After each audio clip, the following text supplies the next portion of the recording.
Pigeonholed. Pigeonhole. Pigeonhole. Pigeonhole. Pigeonhole. Pigeonhole. Pigeonhole. Pigeonhole. Pigeonhole. I dress up for video calls. I like themes.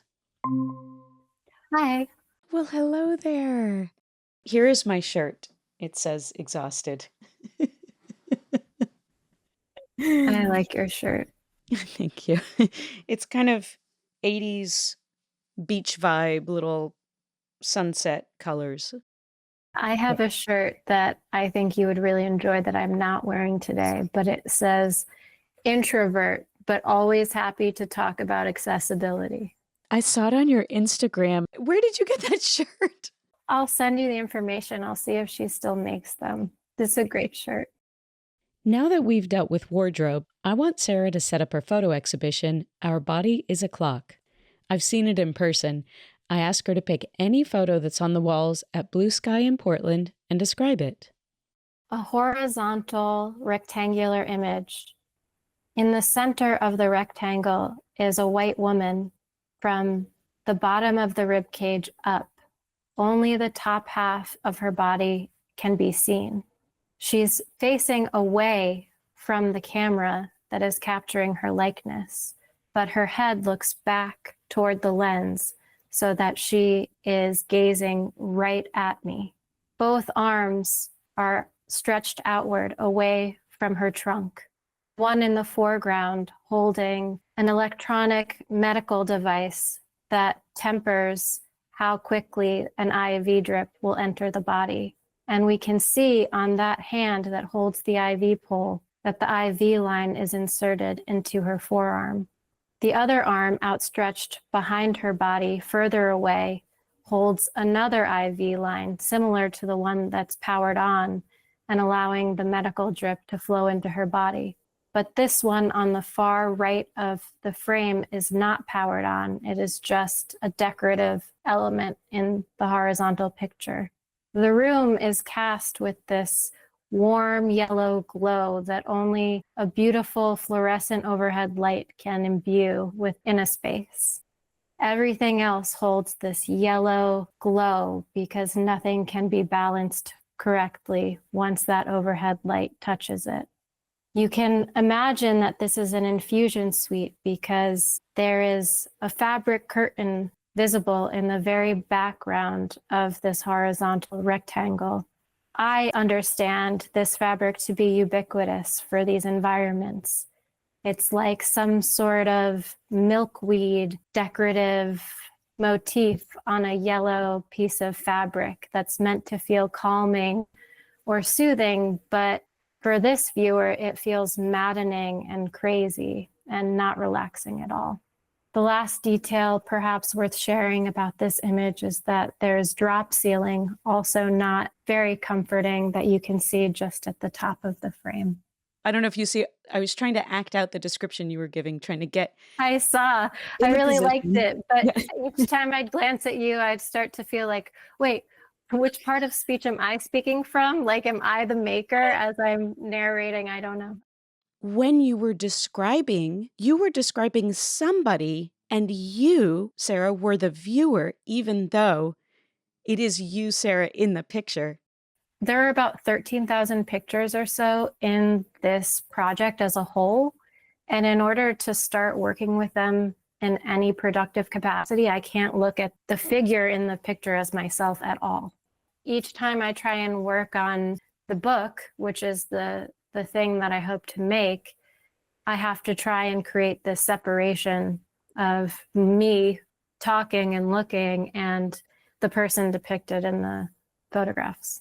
Which is so extra surreal because one of the reasons we're talking is because of my experience of looking at your photographs of you, and then I went into your photographs of you. It's a really interesting sort of unpeeling of the work. Earlier on in the pandemic, everybody in the infusion suite had to wear a mask of some sort. And many people still do. I still do, and some of the nurses still do. Did you have to wear a mask earlier on? I did. I have felt like the pictures with the mask on are too indicative of a specific point in time. And I think as the project goes on, they'll come back. So far, I've just kind of put them into a pile. I call it my B pile, but it could be also that I just don't like thinking about that time. There's just something where I am able to place the timeline. Like the clock isn't just the aging of the body, the clock is also the mask. And, that's a very discernible time. Now, your hair changes. Your hair grows or shortens. I'm not sure. There is a sense of time passing. And I don't know in what direction, but when I looked at all the photos together, I saw there was a bob, there was the long hair like you have now. So I felt a timelessness to the collection that was up at Blue Sky for that reason. The longest I went without getting a haircut in my adult life was during the pandemic, which is probably true of a lot of people, where my hair was longer than it had ever been, like down to my rib cage. And then I cut it all off. Seriously. My hair also got the longest it's ever been, and the roundest, thickest, and bird's nestiest in the first couple of years of the pandemic. Then I cut it, and then my hair wouldn't grow, which my rheumatologist assured me was not the infusion medication, but was hormones. And at my age, we know what, quote-unquote, hormones is code for. When we were talking, Sara mentioned how young kids change drastically in a year compared to adults, so changes in her hair length can be how the photos note time passing. I checked to see if that's true for me too. When I tap through photos on my phone, I recognize how the length and breadth of my hair is more of a timekeeper than any other part of me in the past 15 or 20 years. And even though sometimes there's a nurse or someone else in Sara's infusion pictures, she's most often solo, long hair, short, or medium. And I wanted to know how she narrowed down her 13,000 to the incredible collection I saw at Blue Sky Gallery in early May. I have been making edits and selections periodically over the last 11 years. I started the infusions in 2014, and I made only a handful of photographs like the ones that are seen in the exhibition. And when I say that, I mean they're really formal. The ones at Blue Sky Gallery are printed pretty large. The camera that I used to make the prints of the photographs that are at Blue Sky Gallery, I used that camera when I made a handful of pictures in 2014. But I became very bashful. I became very frightened in a lot of ways. 2014 until 2019, I made pictures with my phone for that duration. After my daughter was born, I had been off my medication for about a year, and I was living in this fantasy where I had become this more powerful being after having a vaginal birth, and like I would never have symptoms of MS again, and I would never need another IV drip. And then that all came crashing down. It started as some stiffness and pain to just the most extreme version of stiffness and pain. Sara needed a home care nurse for her medication for a time. Once I'm plugged in and I'm like getting the medication, I'm holding my infant, and I'm just like, I know that it feels really wild, but like I can't tell what this looks like. And so I just put my camera on my tripod and I used my phone, because some cameras have an app you can download where you can use it like a remote. And I made over 300 pictures every time after that I've gone to the infusion suite or have had someone come to my home to administer medication. I've used a more formal camera to try and make pictures and documents of this experience. But then how to choose from 13,000 for one small exhibition? There's been these two phases, these distinct phases, where I have a few thousand pictures made on my cell phone, and then I have probably like 6,000 to 8,000 that I've made since 2019.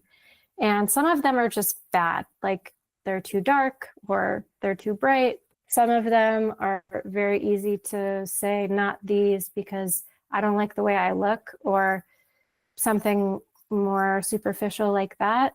But then there's also this third way of editing where I feel this kind of intuitive, visceral sense that it just is saying the thing I imagine needs to be said.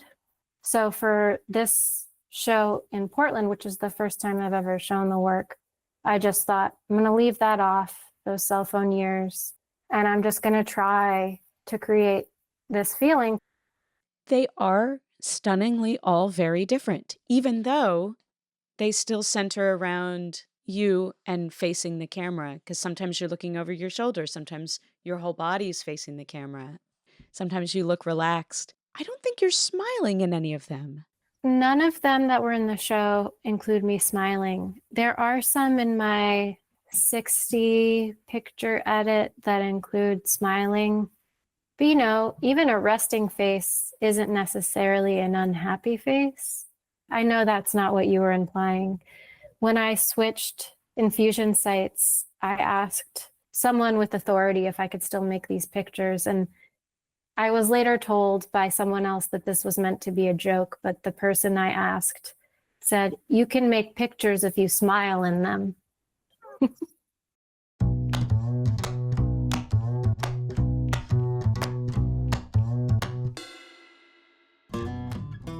Just a note that Sarah's not so much chuckling at this story, so much as she saw the way my face contorted into a different kind of exhaustion. The exhaustion came from remembering when a doctor told me to retake my photo for my medical ID because I'm not smiling in it, and it would look better with a smile. I told him, from where I was slumped against the wall, that I don't smile when I'm here because I never feel good when I'm here. So, yeah, I smile at other times. I smile here at Sarah. You're right that I wasn't making a comment about whether you were happy or not, but it was very much so. I feel the imperative to smile when someone points a camera at me. And you were told you should smile. The person who said this to me about smiling, I was really grumbly about it. And then finally, Topher, my husband, was like, "I think it was a joke." And I'm like, "I'm not sure. I'm really not. I mean, Cheryl, I'm not sure if it was a joke." Yeah. I think I'm trying to achieve a few different things. I believe that I am my first audience, and I never know, at least I haven't known until recently, if anyone was ever going to see these pictures or care about them. And so I want to use these pictures in at least a primary capacity to try and catch a glimpse of myself almost in a mirror. So in that way, it's important to look at the eye of the camera or the lens to feel like I can make eye contact in that way, where if you wanted to look at your face in the mirror, you would do that. The moments that include any sort of upturned corner of the mouth, usually it's when I'm not alone. So the nurses are there, or maybe I have another visitor in the room and we're talking about something, and that's why I would smile. So it would be a moment of distraction from the actual activity that brings a person into that space. Oh, what? So the lack of smiling in the pictures is not, "I'm so sad that I'm sick and getting an infusion." I didn't think about it, but when I go in the bathroom and look in the mirror, I'm not smiling. I'm just looking at my face.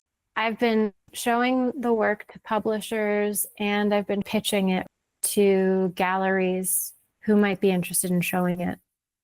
I got some feedback from a person who is in their late 70s, whose response was that to look at someone in a hospital over and over and over without any sort of moment outside of that scene, no photographs of landscape, no photographs of flowers or something that would take you out of this steady tempo of being in the hospital in this infusion suite, that it felt to this person like they could see themselves when they looked at the photograph. They weren't looking at a young woman, but they were instead looking at their own likeness as they would imagine it in the hospital. So they were seeing something that was indicative of their mortal flesh and their own eventual death. This was a huge surprise to me, and I don't necessarily like it, but I think of these treatments as life-giving and those of hope and physical comfort, the things that come after. It was a great surprise to hear this feedback because it's just not something that I would have come to on my own because of my experience. I think since then, I've tried harder to expand my own perception of why people might not want to show it, or people who have said, I'd be interested in making this into a book, but I think we need to show more views of like the depth and breadth of a full life that a person with this illness can have. That's not the experience I want to create, because I think that's the story we all think we know. Like doing all of this that is expected of a person in society despite adversity and hardship. I don't identify with that story and that fiction, and that's not the story that I want to tell. I want to create this book experience that's just infusion over and over and over, because I don't want to give someone an escape from that. I want to create this experience that it is inescapable, that it is ongoing, that is an aspect of my good fortune, that I can do this over and over and over again. In my own experience, it has been really hard to get approved for some of these medications and then stay, even when everything seems to be going right, to then like have a $50 bill go to collections that should have been covered by the pharmaceutical company. These things can just bat around and get the whole system off its rails. So it seems like I don't want to create another sort of leisurely experience of looking at art and have a person be able to wander off on their own escape hatch, because that's not true to me. I really resonate with that a lot. Yes, it's inescapable.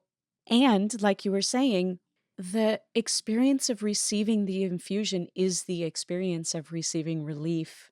I can't be more tickled or more thankful for that day and sitting in that chair. The diseases that we each have are inescapable.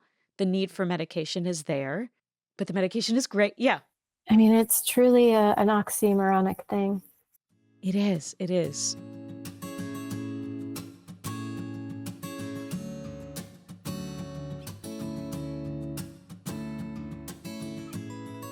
During my artist talk at Blue Sky Gallery, you asked this question from your perspective of feeling how quiet the scenes seemed to you, in contrast to your own experience of being in an infusion suite and it being like very loud and not peaceful.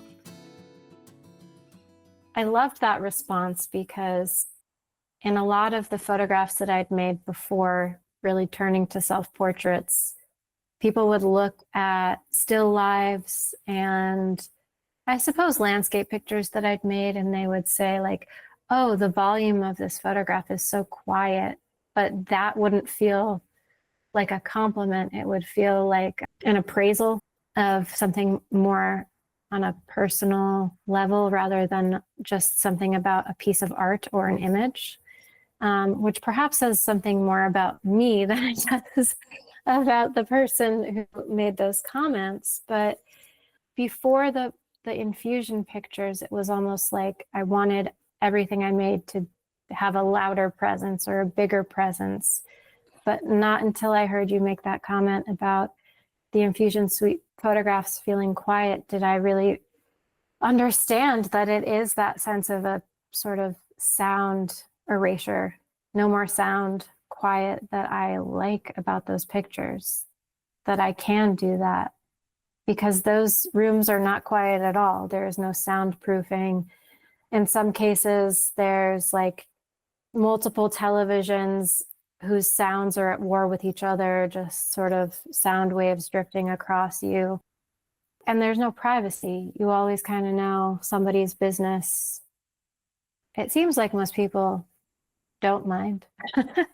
It's not quiet, it's not peaceful, and I feel like it's a small victory to be able to make a picture that feels quiet there. And if you didn't check out part 1 of this 2-part story, check that one out when you finish this one. Part 1 talks about that moment and the quietness and getting immersed in her work. In her artist talk at Blue Sky Gallery, she talked a lot about the paper these pictures are printed on, a blend of rice and bamboo fibers, really big. I think on average they're 25 by 36 inches. I wanted to see what it would be like to have this lightweight 75-gram paper just hang on the wall to sort of create or recreate that experience of walking by the curtain in the hospital because it moves, or you can touch it, have that kind of resonance, having the curtain in all of the pictures and then having the paper sort of echo that fiber. For the most part, each time I set up the camera, I look through the viewfinder, which is the eyepiece, to set the scenes. I go in front of the camera and I photograph until I'm literally too tired. Sometimes when I'm making pictures, I'm like, okay, I don't want to keep doing the same thing. So what am I going to try this time? I'm going to tip upside down. I'm going to move my arms. I'm going to try and interact with the other IV stuff that's around here. Or I'm going to see if I can move from this part of the wing to that part so there's a greater distance. And sometimes I am trying to be playful because I want to keep it interesting for me. I think I'm now in this place where I'm like, do I want to overtly be more funny? What is funny? Well, sometimes it's like not what other people expect to be funny. I'm also kind of playing with my own sense of what I think is funny. Yeah. There's got to be some infusion-specific humor. I don't know what it is yet. I don't either, but I feel like there's got to be something. I don't know. I'll see if I can pinpoint anything when I go. I go in a couple of weeks.